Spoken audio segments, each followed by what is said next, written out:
Hello friends, good morning. I hope you're all keeping fine at home and not roaming around. So taking care of yourself as well as the health of others. So we are under lockdown and so we need to take proper care of ourselves and also our dear and near ones, those who are with us. So let us come back to our topic. We are talking about human resources and we said we need we need to deposit or we need to invest in the human life. So by providing good education, by providing skill training and by providing good health facilities, we can invest into a human life and later they will become resources, they will become assets which will help the progress of the nation and improve the production of the nation. So let us see in detail how to bring that quality of the population. That is our next topic, the quality of population. We said we have such a big, huge population, but what is the quality of it? Is it good economically, or is it provided with good education, with good health facilities, and with good training of skills and so on? Let us see in detail. So you can take your textbook, page number 20, the quality population. So the quality of population depends upon the literacy rate. So one of the things to improve the quality of the production is to improve the literacy. Literacy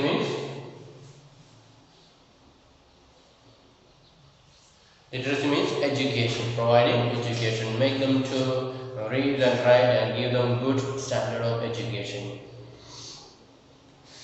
So literacy rate. Another one is health of the person.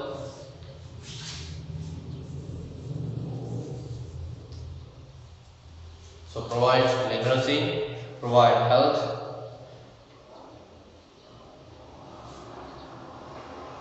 and health of the person indicated by life expectancy and skill formation acquired by the people of the country. Third one is, as we already said, skill formation.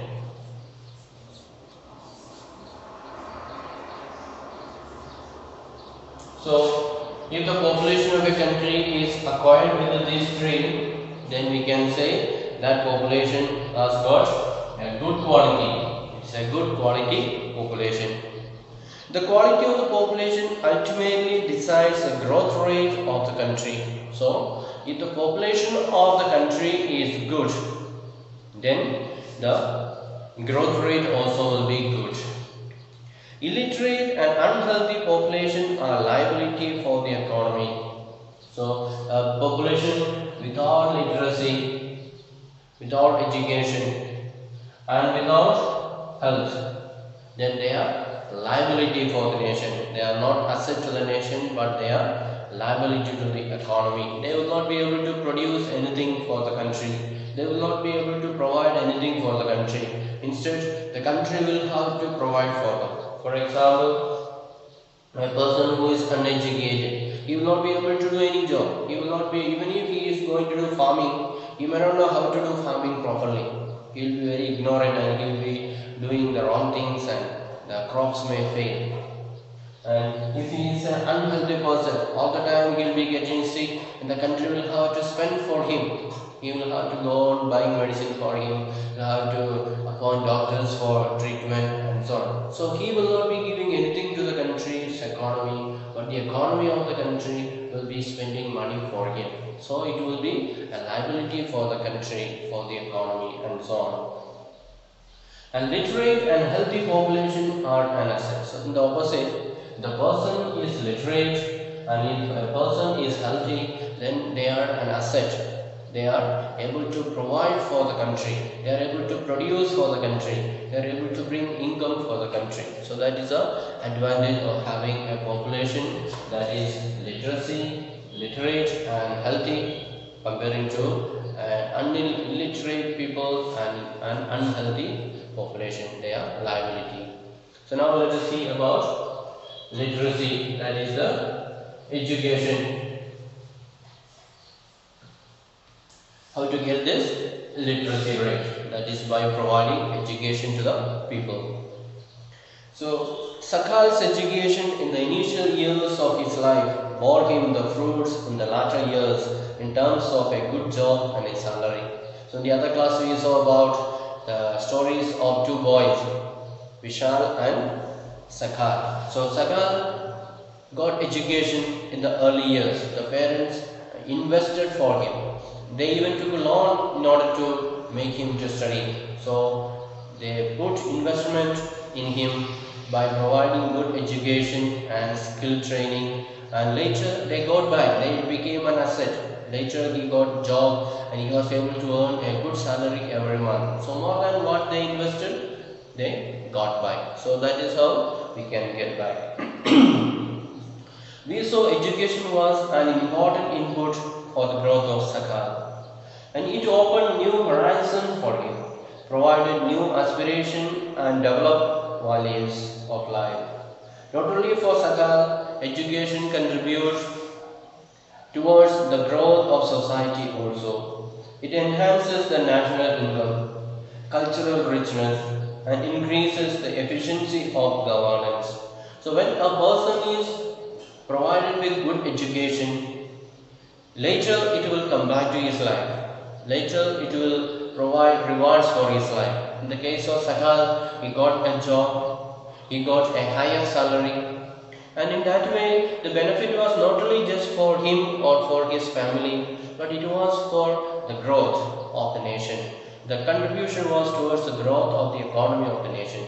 So every person in the country is able to get good education and able to get good job, able to get good salary, then we can say the nation is growing, the economy of the country is growing. So that is how Sakal was contributing to the country. He was contributing to his family as well as he was contributing to the growth of the nation. So and every educated person, every person who is able to get employment and able to produce something, then they are contributing to the growth of the country. So that is because the person is educated. Then there is a provision made for providing universal access, retention and quality in elementary education with a special emphasis on girls. So nowadays people are aware about the need to provide a quality education to the people, even to the girls. All the times people were thinking girls' education is not required. Girls are supposed to do cleaning of the house. They are supposed to work at home, look after the family. That was the whole understanding about girls. Now people got educated and they have realized just as boys can provide for the growth of the economy, girls also can provide. They also can get educated. They also can acquire skills and provide for the growth of the economy. Therefore, it is mandatory in our country that every child, whether it is a boy or girl, until 14 years, they should get compulsory education. It is compulsory that they should get a chance to go to school and get educated. Afterwards, they can decide again. After completion of 14 years, they can decide whether they want to continue their study or not. But it is the duty and responsibility of every parent to make their child go to school and get education till the completion of 14 years. That means up to metric, they should get compulsory education. Then there is also an establishment of pace setting of schools, a pace setting of schools like Navodaya Vidyalaya in each district. So government also is trying their level best by setting up government schools everywhere, and also there is schools like Navodaya schools, Navodaya Vidyalaya. Every district at least one Navodaya Vidyalaya will be there, so that people can study there, send their children there, and so no parent can say I don't have place for my child to go to school. So government has made sure that every district will have at least one school, and now district also there are so many government schools are there. So in order to provide education for the children, so government is trying their level best, providing everything in order to make the children study. Then the planned outlay on education has increased from 151 crore in the first plan to rupees 43,825 crore in the 10th plan. So we know after getting the independence, the Indian government, the most serious problem it faced was illiteracy. The quality people were not there. The education was not there. So the first plan, so government decided into 5-year plans.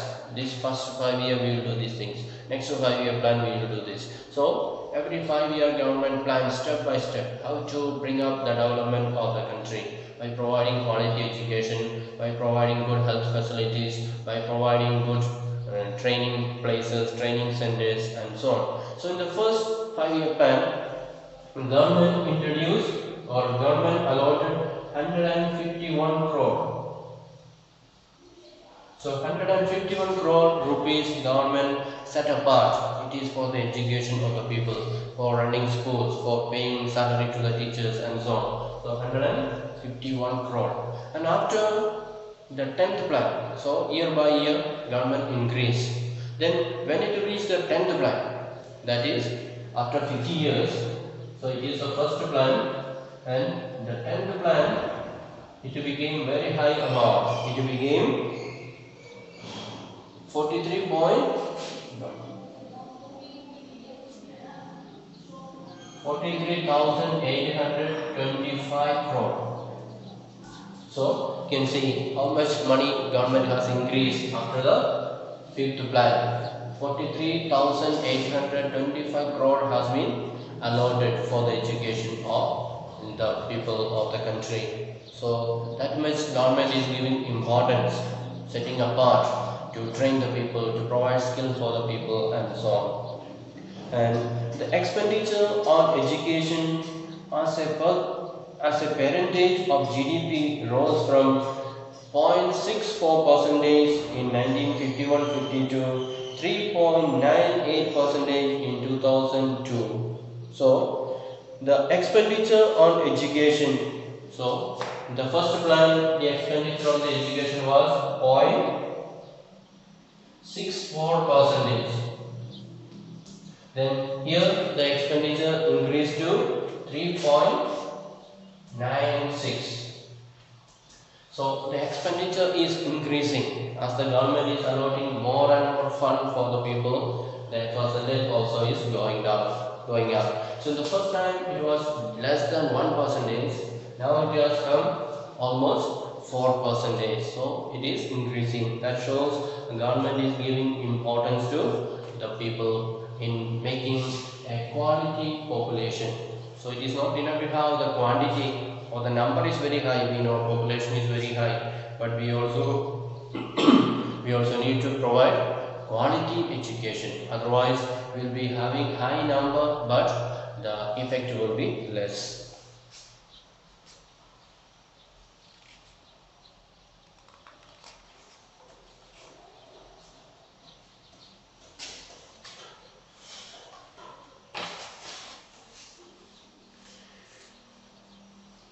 So the literacy rates have increased from 18% in 1951 to 65% in 2001. So as the government is spending more money, there is effect.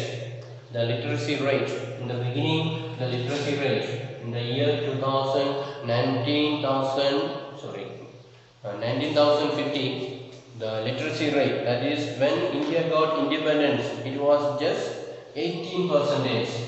The literacy rate was 18%. And after spending so much money on education, the result was there. After 50 years, it became 65%. So, when India got independence, only 18 people, out of 100, only 18 people could read and write.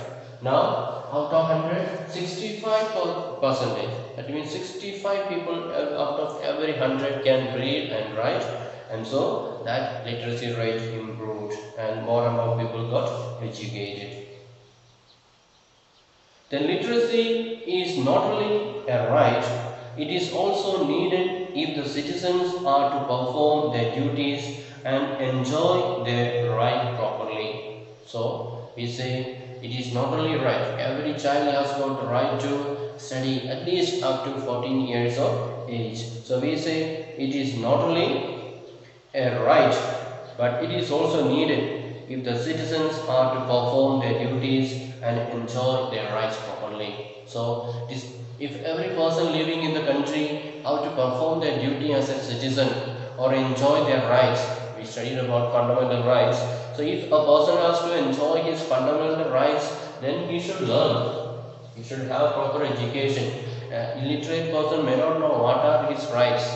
How can he protect his rights? How can he protect the rights of his family and so on? So education is a must in order to have that, to live a life fully, the life of a citizen. To live fully, we need to have education. Then literacy among males, however, a vast difference is noticed across different sections of population. Literacy among males is nearly 50% higher than the females, and it is about 50% higher in urban areas and compared to the rural areas. So there is a lot of difference between males and female. Who is higher in education? Males. Males are much higher. So almost there is 50% high difference is there in the literacy level. So men are higher by 50% in education. And if you compare between rural and urban, again there is some 50%. Rural area people are not that interested in education, but people in the urban area, they are more interested, they are higher in literacy rates. And literacy rates vary from 96% in some district of Kerala to a below 30% in some parts of Madhya Pradesh. So throughout India it is not same again. In some places in Kerala the literacy rate is up to 96%. But in some places in Madhya Pradesh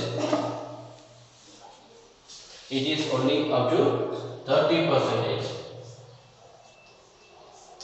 So some places in Madhya Pradesh it is only up to 30%. The literacy rate is very low in Madhya Pradesh. But some places like Kerala it is very high. It is reaching up to 96%. That means out of every 100 only 4 people are not getting educated. All the rest are getting educated. Then the primary school system has expanded to over 5 lakh villages in India. So this primary school is set up almost 5 lakh villages in India. So at least every village in these 5,000 villages has got access to education, at least primary level. Unfortunately, this huge expansion of schools has been diluted by the poor quality of schooling and high dropout rates. So government has done well by setting up schools. At least 5,000 villages, 5 lakh villages, the government has set up schools. But this quality of the education has been low. Maybe the teachers have not been faithful, not very regular in their classes, or they are not teaching properly, or some of the teachers are not qualified and so on. So because of all these things, the effort that government is putting in to bring proper education, it has not been bringing proper results.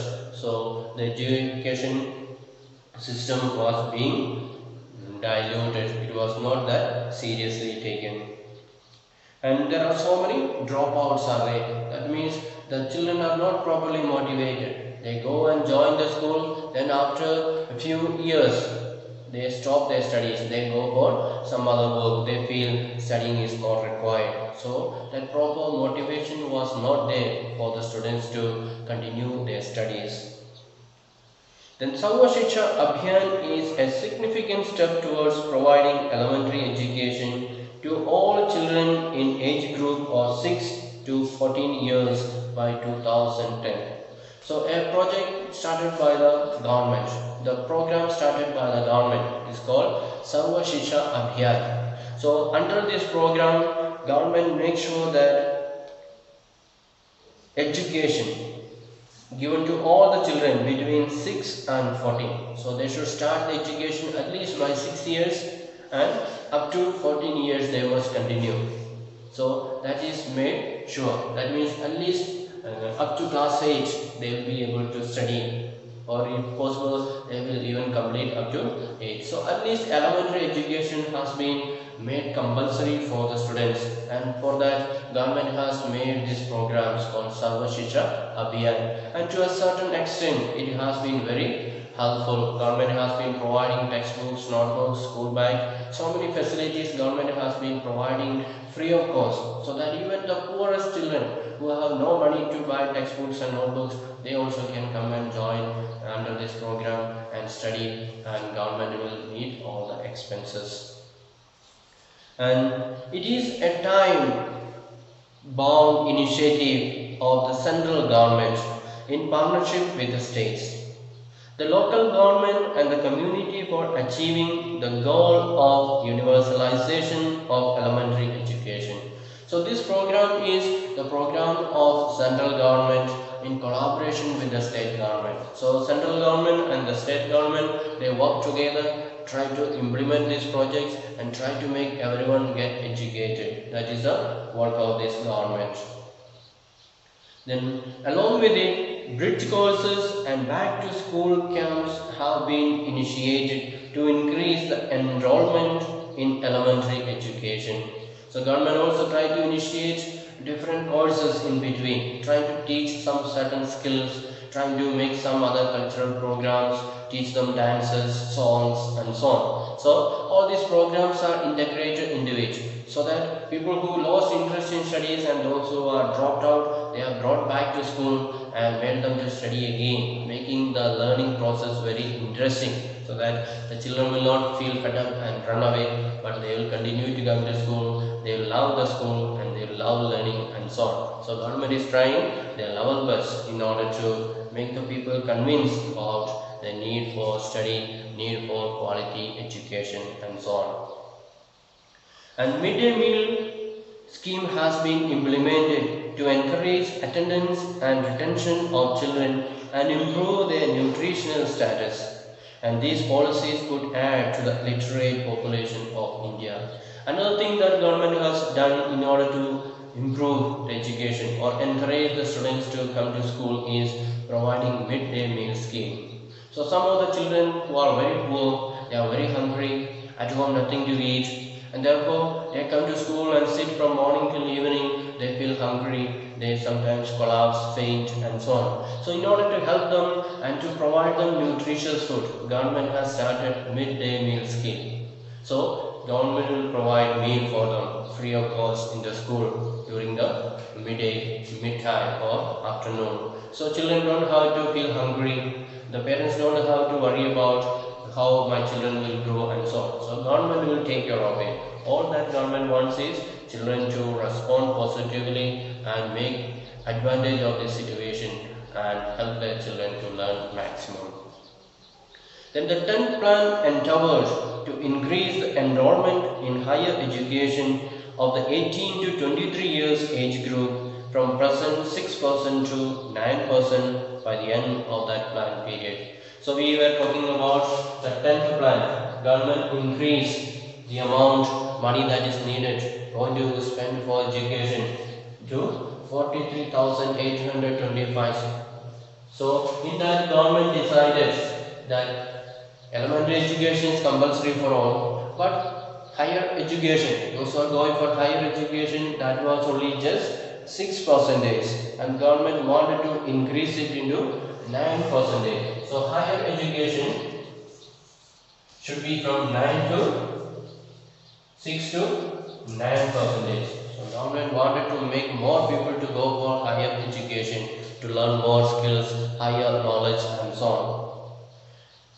So at least that is for people of 18 to 23 years of age, so that they can study their BA, MA and so on. And the strategy focuses on increasing access, quality adoption of state-specific curriculum modification, vocationalization and networking on the use of information technology. So when government says they want students to go for higher education, that means they should learn about computer, they should learn about information technology, they should have better knowledge about different activities, different skills and so on. So not only just learning what is written in the book, but they should also have opportunity to practice it in their life and make it learning more solid. They should have more skill, more idea and so on. Then the plan also focuses on distant education. So those who are not able to go to school, they can study distant education. That means just now as we are doing online learning. So many universities are there providing distant education. You can sit at home, they will send all the data, they will send all the textbooks, everything by online internet, and you can download from home and you can learn. So you can, during the daytime you can do some work at home, maybe you can go to the field or you can go to the office. Even you can come back and download all those data and you can study, you can write exams, all that. So distant education also government has made it possible. Then convergence of formal, non-formal, distant and IT education institutions. So the institutions that were not very formal, they were not doing lot of proper training, so they were converted into IT education, information technology. So government gave very high importance to people of learning IT or information technology. Over the past 50 years, there has been a significant growth in the number of university and institutions of higher learning in specialized areas. So because of the efficiency of the government or effort of the government, we can say lot of learning institutions has come up in our country. Lot of universities has come up, government universities and private universities. So many universities have been set up in our country and for helping the people to learn more and more. And let us read the table to see the increase in number of colleges, universities, enrollment of students and recruitment of teachers since 1951 to 1999. So there is a column chart given there. There you will find each year 1950, 51, 1991, 96, 97, 98, 99. So what is the progress in education you will see. So in 1950-51, number of colleges were 750. After 40 years, it became 7,346. Then after 96-97, it became again 9,703. Then in 98-99, it jumped up again 11,089. So we see over the years there is constant increase of number of colleges in the country. Then see the number of universities. In 50-51 there were only 30 universities. Then 1991 it became 177. Then 96-97 it became 214 universities. Then 98-99 it became 238. So there is constant increase of educational institutions, colleges, universities and so on. So there is not going back but moving forward. And we see the number of students. In 50-51 there were 2,63,000 students. Then in 1991 there were 49,25,000 students. Then 96-97 there were 67,55,000 students. Then 98-99 there were 74,17,000 students. So number of students are also increasing. So as the more colleges, more universities are set up and people are also responding, they are also joining for education. And see the teachers, number of teachers. In 50-51 there were only 24,000 teachers. Then 1991 there were 2,72,000 teachers. So number of teachers also increased. And 96-97 it became 3,21,000 teachers, and 98-99 there were 3,42,000 teachers. So everything is increasing. Colleges are increasing, universities are increasing, students are increasing, and naturally teachers also have to increase. So we see people are responding to the initiative of the government by joining for learning, by coming to the school, going for higher education and getting knowledge, getting skill, so that they can become a qualified population. They can get good education and get qualification. So that way they will be able to cooperate with the country, cooperate with the government to produce for the country, produce the products, bring the products for the country and earn income, especially the GDP. As the GDP is increasing, we can say the economy of the country is growing. So gross domestic product, that is the full form of GDP. So all the production by the people, whether they are producing agricultural things or they are producing the factory or they are producing service, whatever they produce, that is put together and calculate the value, that is called GDP. And as the GDP is become higher and higher, we can say we are growing, our economy is growing faster and faster. So each one of us will have to cooperate with the government to get good education, quality education, not only just elementary level but higher levels and higher learning, higher skills, so that we will be an asset to the nation. We will be able to provide for the growth of the country, and we will be participating in that growth. We will be partaking in that growth of the economy. So I wish all of you also have that great motive that I want to be part of my nation, part of my country, to provide growth, to bring up to the higher levels by my effort, by learning, by good health and by good skill formation. So let us hope for that and do our level best. Okay, have a nice day and we'll meet you again the next day. Thank you.